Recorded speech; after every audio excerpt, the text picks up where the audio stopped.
Hello everyone, good morning all of you. Today now I am going to explain you remaining part of the chapter 1 of standard 7th NCERT book. Chapter 1 is nutrition in plant. We have already learned about mode of nutrition and photosynthesis process.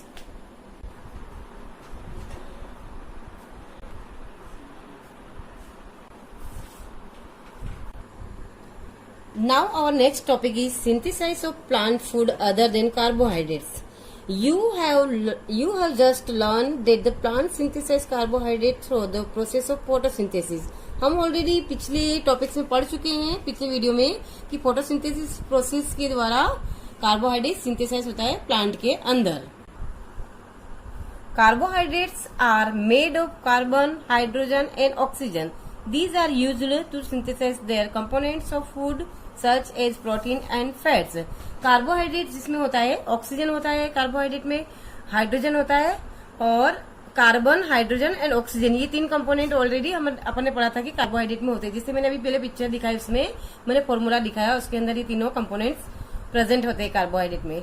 These are used to synthesise other components of food such as protein, fats. ये components protein और fats को बनाने में भी काम में आते हैं.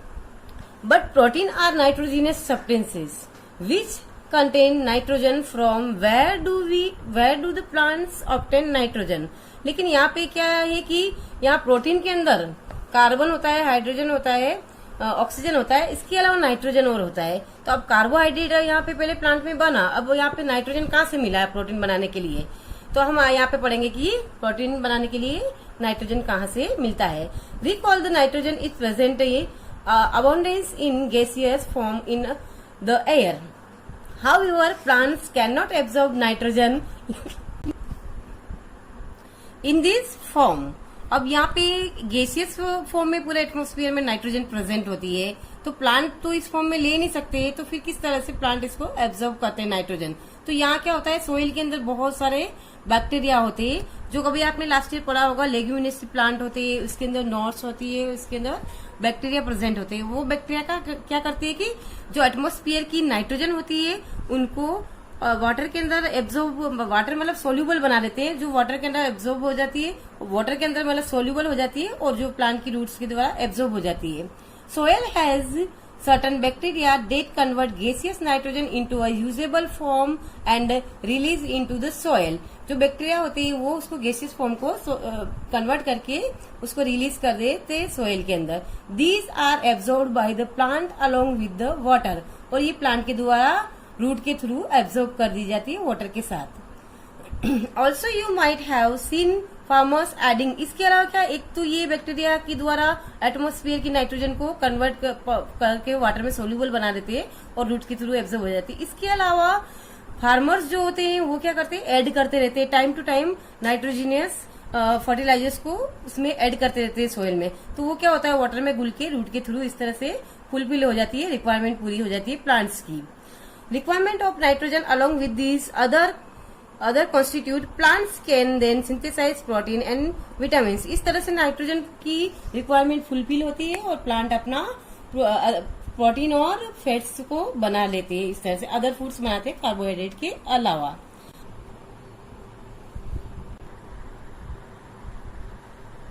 मोड्स ऑफ न्यूट्रिशन में हम ऑलरेडी पढ़ चुके हैं ऑटोट्रोपिक मोड और हेटरोट्रोपिक मोड. अब यहाँ पे अदर मोड्स में पढ़ेंगे. हेटरोट्रोपिक मोड्स में अदर मोड्स भी है, जिसमें है parasitic mode, saprophytic mode, symbiosis mode. ये तीन मोड अदर मोड्स है जो अभी इनके बारे में हम डिटेल पढ़ेंगे. इनके एग्जांपल है पैरासाइटिक का कस्कुटा, सेप्रोफाइटिक का मशरूम और सिम्बायोसिस का लाइकेन. लाइसेंस और लाइकेन भी हिंदी में इसको बोलते हैं. पेंसिल चलने दो. Other modes of nutrition in plant. There are some plants which do not have chlorophyll. They cannot synthesize food. How do they survive and from where do they derive nutrition? अब यहाँ पे कि बहुत सारे plants में chlorophyll होता है, लेकिन कुछ प्लांट में क्लोरोफिल नहीं होता है. तो वो किस तरह से सर्वाइव करते हैं, क्योंकि क्लोरोफिल के बगैर फोटोसिंथेसिस प्रोसेस हो नहीं सकता है, तो अपना फूड खुद प्रिपेयर कर नहीं सकते हैं. जैसे कि like human and animals, such plants depend on the food produce by other plants. इस तरह से ये पौधे भी क्या करते हैं, दूसरे प्लांट्स पे या फिर अदर्स पे डिपेंड रहते हैं फूड के लिए। तो इनको भी हम क्या बोलेंगे, हेट्रोट्रोपिक। इनका जो अदर मोड है उसको भी हम हेट्रोट्रोपिक मोड बोलेंगे न्यूट्रिशन का। यू सी येलो वायरी, इसका एग्जांपल है कस्कुटा। तो आपने देखा होगा येलो वायरी ब्रांचेज ट्रीज के ऊपर, गार्डन में जाते हो तो पूरे ट्री के ऊपर येलो वायरी ऐसे बहुत सारा लिपटा हुआ होता है, पूरे प्लांट के ऊपर पूरी तरह फैल जाता है। तो इस तरह से वायरी ब्रांचेस देखी होगी आपने। Yellow wiry branches structure twigs around the stem and branches of a tree, जो चारों तरफ लिपटी रहती है ट्रीज की ब्रांचेस के ऊपर। This is the plant called Cuscuta, जिसको कस्कुटा या अमरबेल भी कहते हैं, जो नॉर्मल भाषा में अमरबेल बोला जाता है। It does not have chlorophyll, इनमें क्लोरोफिल नहीं होता है। It takes readymade food from the plants on which it is climbing. जैसा कि मैंने बोला कि ब्रांचेस पे इन पे लिपटे रहते हैं, तो ये क्या करते हैं, अपना फूड खुद प्रिपेयर नहीं करते। जिस प्लांट के ऊपर रहते हैं उस प्लांट से ही अपना फूड लेते हैं। द प्लांट, जिस प्लांट पे रहते हैं उसको हम बोलते हैं host plant. The plant on which is climb is called host, since it deprives the host of valuable nutritions. ये क्या करता है, उस होस्ट से बहुत सारे न्यूट्रिशंस लेता रहता है कंटिन्यू। नेक्स्ट है, so Cuscuta is called parasite. Are we and other animals also a kind of parasite? क्या हम और अदर एनिमल्स भी पैरासाइट है? और इसके बारे में हम आगे you should think about it, इसके बारे में आप क्या सोचते हैं, ये हम डिस्कस करते हैं। नेक्स्ट है, हैव यू सीन और heard of a plant that can eat animals? कुछ ऐसे प्लांट्स के बारे में सुना है कभी जो एनिमल्स को खाते हैं? There are a few plants which can trap insect and digest them, is it not amazing? ऐसा कभी सोचा है आपने कि कोई प्लांट इंसेक्ट को खा सकते हैं और डाइजेस्ट करते हैं? लेकिन ऐसे प्लांट हैं जिनको हम बोलते हैं इंसेक्टिवोरस प्लांट, जो इंसेक्ट को ट्रैप करके अपने अंदर इनगल्प करके उनको खा जाते हैं।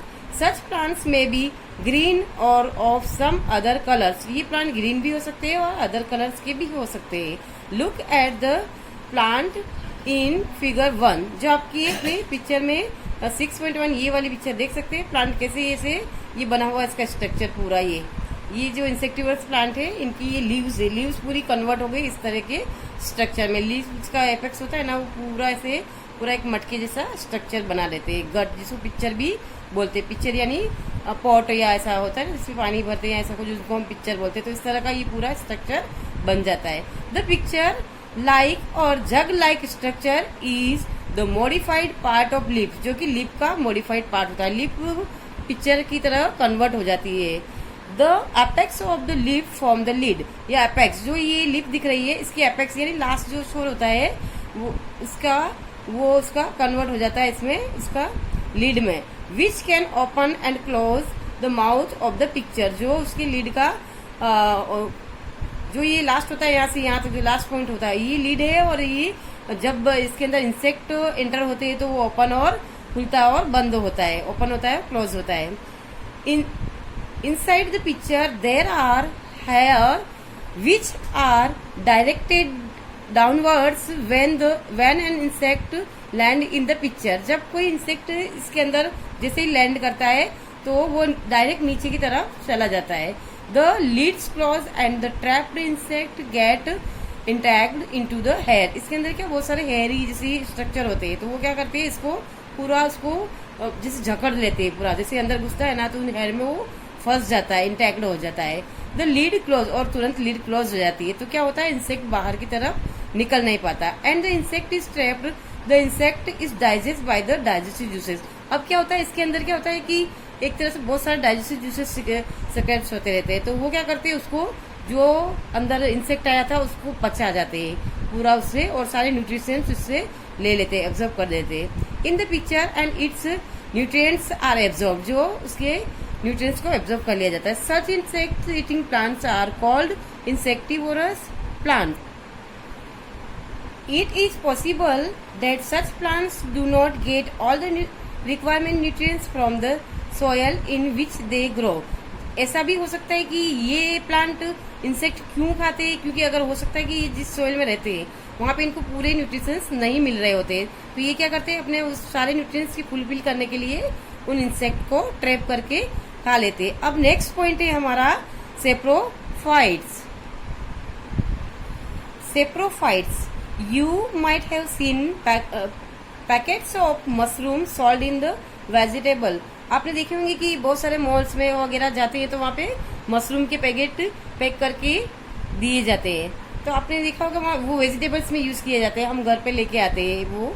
तो ये मशरूम कहाँ उगते हैं? तो आपने बारिश के सीजन में देखा होगा कहीं भी बहुत सारे सड़े वगड़े लोग पड़े होते हैं, बड़े बड़े लकड़ी के गट्टे उनके ऊपर, या सड़ी गली थिंग्स है, लेदर है इनके ऊपर, या ऐसे बहुत सारी गंदी जगह पे ऐसे एक छातेनुमा स्ट्रक्चर होते हैं, छातेनुमा की तरह ये बने होते हैं, और वहाँ पे नीचे की तरफ थोड़ा फ्लफी फ्लफी होते हैं और थोड़ा अच्छे से मतलब पूरी छतरी के शेप के ये होते हैं। You may have also seen fluffy umbrella like pieces growing in the moist soil और on rotting woods during the rainy seasons. Let's find out that type of nutrients they need to survive and from where they get nutrition. अब ये कहाँ से nutrition प्राप्त करते हैं? अभी मैंने बता दिया जैसे कि स्ट्रक्चर कैसा होता है, पर ये न्यूट्रिशन कहाँ से प्राप्त करते हैं तो हम इसके बारे में नेक्स्ट एक एक्टिविटी करते हैं।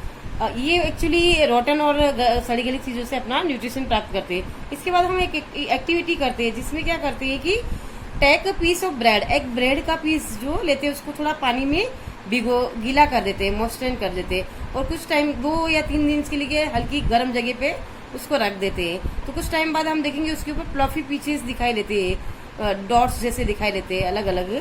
थोड़ा colours of this pieces observe the, यहाँ पे ब्लैक ब्लैक पीसेस दिखते हैं। आपने ब्रेड देखी होगी कभी पड़ी रह जाती है तो उसके ऊपर ऐसे पाउडर जैसा कि उठा के देखते हो तो कभी कभी ऐसे पाउडर जैसा उड़ता हुआ दिखता है, जो आपको मतलब नेक्ड आई से साफ साफ दिखाई नहीं देता है, बट वो पाउडर जैसा दिखता है। तो ये क्या है? ये सारे छोटे छोटे माइक्रो ऑर्गेनिजम्स हैं। These organism are called fungi. तो ये सारे जो छोटे छोटे जो माइक्रोस्कोप से देखे जा सकते हैं उसके ऊपर, उनको हम फंगी बोलते हैं। They have different modes of nutrition. इनमें अलग अलग न्यूट्रिशन का मोड होता है। They absorb the nutrition from the bread. ये ब्रेड से अपना न्यूट्रिशन प्राप्त करते हैं। जिस ब्रेड के ऊपर ये चिपके रहते हैं, जैसे बताया ना कि कॉटन जैसा स्ट्रक्चर जैसे उसके ऊपर जमा रहता है, तो कभी अपन झटकते हैं तो वो उड़ता है ऐसा ब्रेड पे, जो पुरानी ब्रेड पड़ी होती है ऐसी सड़ रही होती है थोड़ी। तो this mode of nutrition in which organism take in the nutrients from dead and decaying matter is called saprophytic nutrition. इस पॉइंट को नोट कर लेना। ये इस तरह से न्यूट्रिशन जो डेड एंड डिकेइंग प्लांट्स या डिकेइंग मैटर से जो न्यूट्रिशन प्राप्त करते हैं अदर्स, उसको हम बोलते हैं saprophytic nutrition. Such organisms with saprophytic mode of nutrition are called autotrophs. जिनमें इस टाइप का जो ऑर्गेनिज्म इस टाइप का न्यूट्रिशन को अपनाते हैं ऑर्गेनिज्म, उसको बोलते हैं हम saprotrophs. Fungi also grow on pickle, leather. Fungi pickle मतलब अचार पे कभी कभी देखते हैं ना, अचार के ऊपर पूरा ऐसे जम जाता है लेयर। और लेदर के ऊपर भी ऐसी व्हाइट ऐसी या ग्रीन या ब्लैक जम जाती है। Clothes and other articles that are lapped in hot and humid, जो नमी वाले स्थान पर या गर्म स्थान पर रखे जाते हैं, उन चीजों पर इस तरह से फंगस जमा हो जाती है for long time during the rainy season.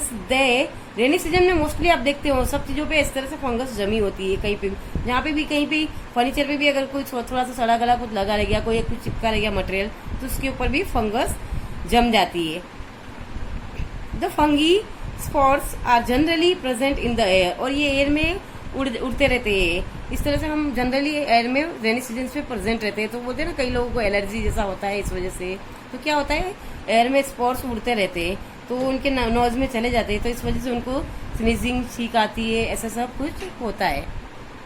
Fungi spots जो हवा में उड़ते रहते हैं वो क्या होता है, कभी कभी वेट और वार्म जगह पे, जैसे कि वेट एंड वार्म थिंग्स पे अगर वो लैंड करते हैं तो वो वहाँ पे जर्मिनेट हो जाते हैं, वापस ग्रो कर जाते हैं। Germinate and grow.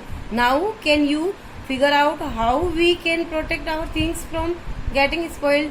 तो अभी हम इन थिंग्स को कैसे बचा सकते हैं? तो हम क्या करेंगे, ज्यादा उनको नमी है गीली हो तो उनको अच्छा ड्राई करके रखना चाहिए, या फिर नमी से बचाना चाहिए, तो उन थिंग्स को हम बचा सकते हैं। Some organisms live together. अब यहाँ पे नेक्स्ट है सिम्बायोसिस। इसमें क्या होता है, इस हाथ से लिया उस हाथ से दे, मतलब कि हम दोनों दोस्त थे, तो तू मुझे देगा तो मैं भी तुझे दूंगा, इस तरह की रिलेशनशिप हो जाती है। नहीं तो दोनों की दोस्ती जैसे टूट जाती है, इस तरह से होता है, दोनों एक दूसरे के लिए काम आएंगे। Some organism live together and share both shelters and nutrition. जो साथ साथ रहते हैं, जो अपना शेल्टर और न्यूट्रिशंस मतलब खाना और रहना दोनों शेयर करते हैं। This relationship is called symbiosis. For example, certain fungi live inside the roots of plants. The plants provide nutrition to the fungus, and in return, the fungus provide water and certain nutrients. इस तरह से कुछ fungus ऐसे होते हैं जो plants के अंदर रहते हैं और प्लांट्स की रूट के अंदर रहते हैं, और वो क्या करते हैं, प्लांट से न्यूट्रिएंट्स प्राप्त करते हैं और प्लांट्स को nutrients the plants provide plant से न्यूट्रिएंट्स लेते हैं, and in return the fungus provide water and certain nutrients, और कुछ न्यूट्रिएंट्स वापस वो उसको देते हैं और कुछ वाटर को भी उसको प्लांट को प्रोवाइड कराते हैं। इस तरह से दोनों एक दूसरे का रिलेशनशिप हो गया, कुछ लेना और कुछ देना आपस में। इन ऑर्गेनिज्म कॉल्ड लाइकेंस, इस लीचेंस बोलते हैं जिसको हिंदी में लाइकेंड्री। इसी तरह से ऑर्गेनिज्म को इस तरह से रिलेशनशिप को पूरा हम बोलते हैं lichens. Chlorophyll contain partners which is an alga. इसमें क्या होता है, क्लोरोफिल दो का एक एल्गा और फंगाई दोनों का ये रिलेशनशिप होता है जिसको लीचेंस बोलते हैं। इसमें एक क्लोरोफिल पार्टनर तो होता है एल्गी, और फंगस होता है जिसमें क्लोरोफिल नहीं होता है। तो एल्गी क्या करता है, इसमें क्लोरोफिल है तो वो अपना फोटोसिंथेसिस की तरफ फूड प्रिपेयर करता है और फंगस को देता है, और फंगस उसको रहने के लिए शेल्टर देता है, जगह देता है। Which is alga and the fungus live together. The fungus provide shelter, fungus उसको जगह देता है, रहने के लिए शेल्टर देता है, वाटर भी देता है एंड मिनरल्स भी देता है to the alga, and in return the alga